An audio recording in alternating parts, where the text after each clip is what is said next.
It's 4 o'clock in the morning. It's breakfast time, still at home. It's like doing an Ironman, this. At least there's no swimming involved.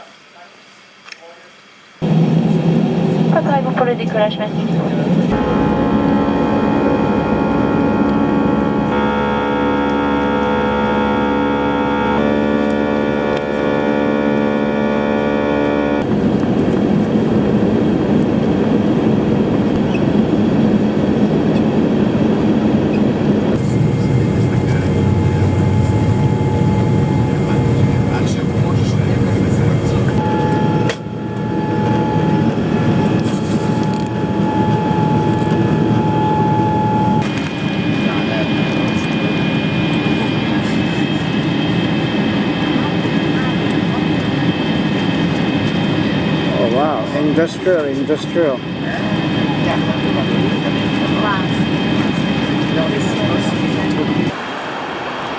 Interesting place, Lima.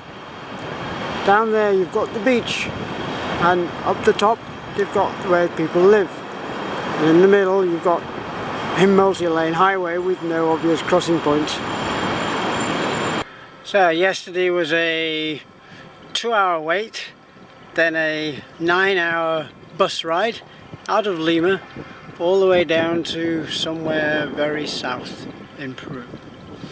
We're next to this Inca temple thing, and down there you can see the Bivouac number 1, where we've been doing all our registration, all our paperwork, and where there's the start for tomorrow's first stage.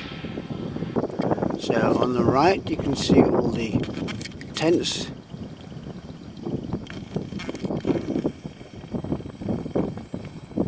So we live in the orange tents, the administration lives in the yellow tents, and we've got the food tent, the medical tent, a couple of other tents, and then the foreground the toilets. And army trucks are nicely lined up for us. Finished the technical checks about 10 o'clock this morning and spent the rest of the day just sitting, trying not to cook. Personally, don't like the little tents much. You can't sit in them, they get too hot, they get too dusty, and there's no space to get inside and sort your bags out. So all in all, a black mark for that.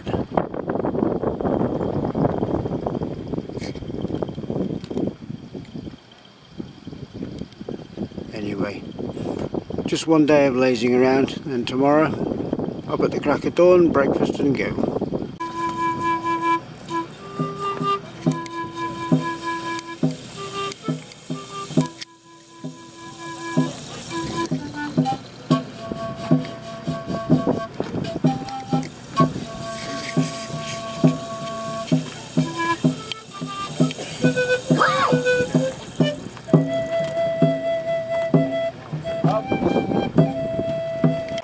Day 1, the start.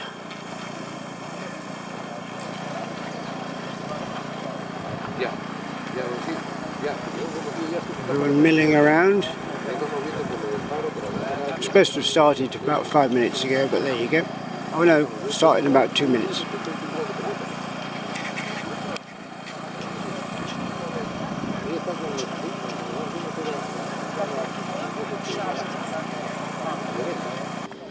Day 2, so this was bivouac number 2. Just going down to the start.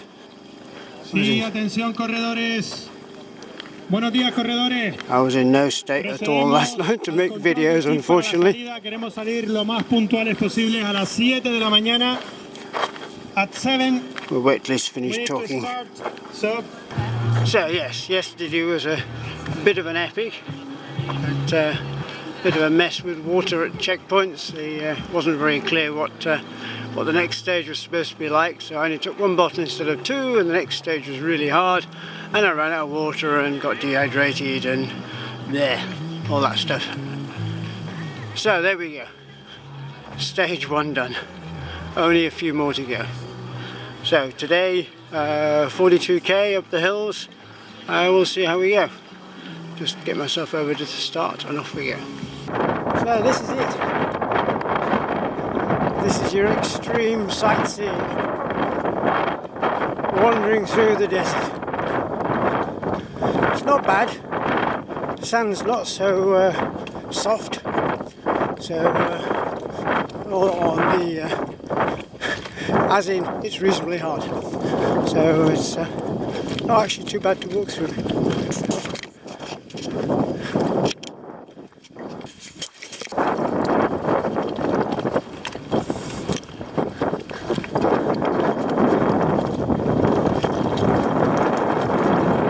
Going for a promenade in the dunes.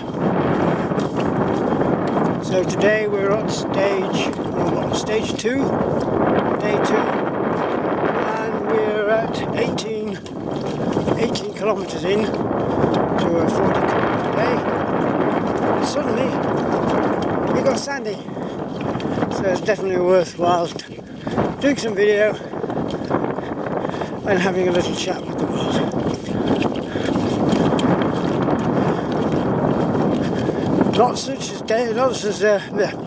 Not as desperate as the river sand yesterday, which was really soft and really was like wading through treacle.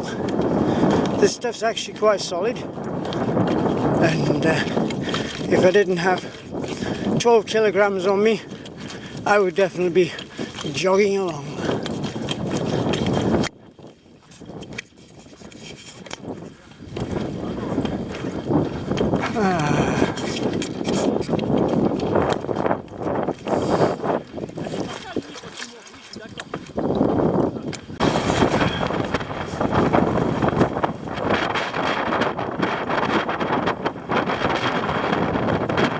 Finished my marathon, and now I'm trying to put up the tent in a 4th 10 gale.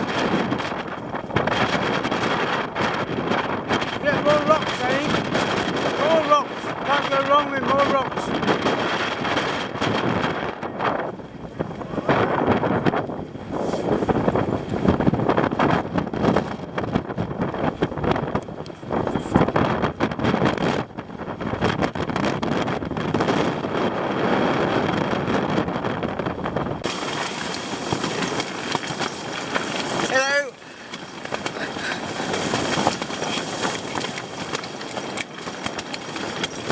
So I'm inside the tent, holding it up with my head, because if I move my head it all falls down. Gonna get some, try and get some food now.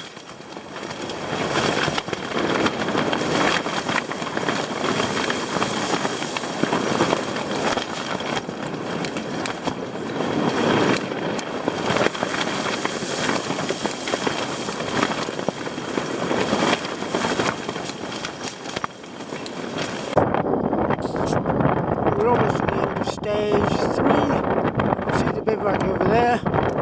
Just got to get down this. Here we go.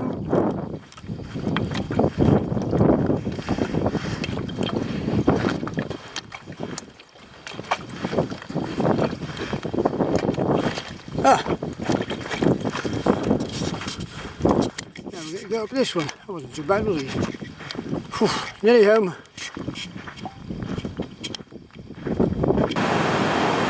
Welcome to bivouac number 4. So that's where I came down about 4 o'clock this morning. Somewhere down here we've got the, there you can see the finishing arch and everything. Some of the admin tents. In the distance you can see the army lorries and the medical, and down the bottom there is the bivouac on the beach, because if you go all the way around here we have the noisy Pacific Ocean.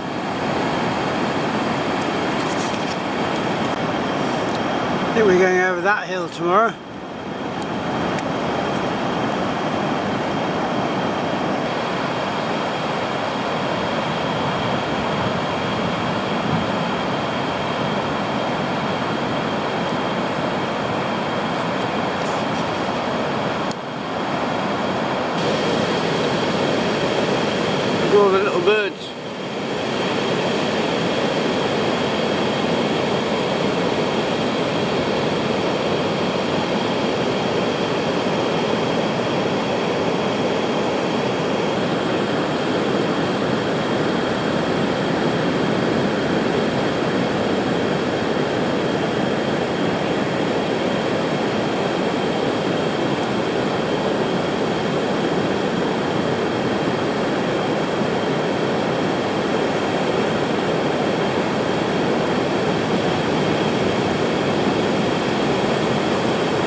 Well, I'm back, did it, got a rather nice finisher's medal, rather nice finisher's t-shirt, hat, Marathon de Sables Peru hat, and another hat. So all in all, quite successful. Did I have a good time? Yes, had a brilliant time, loved it. It was technically harder than Morocco. There was well over twice as much climbing for about the same distance. The sand was a lot more varied. Quite often in Morocco the sand was just difficult to get through, whereas in Peru some of the sand was actually, well, I guess most of the sand was actually quite hard and quite runnable. Less rocks in Morocco. Didn't like the little tents, much preferred the bigger tents, but there was so much wind in Morocco, really wouldn't have survived with those big tents. So you really had to have a small tent which you could just close down when it got windy. That sort of destroyed a bit of the atmosphere, so it meant you weren't quite as close with everybody like we were in Morocco, because the once it came to making food and generally going to bed, everybody disappeared into their tents and you didn't see them again until the next morning. But otherwise brilliant, lots of hiccups with the organisation, but it was their first time, so there you go. Brilliant having bivouac on the beach, seeing the birds and the waves and big sand dunes. So yes, brilliant, had a great time. There you go. Wonder what to do next.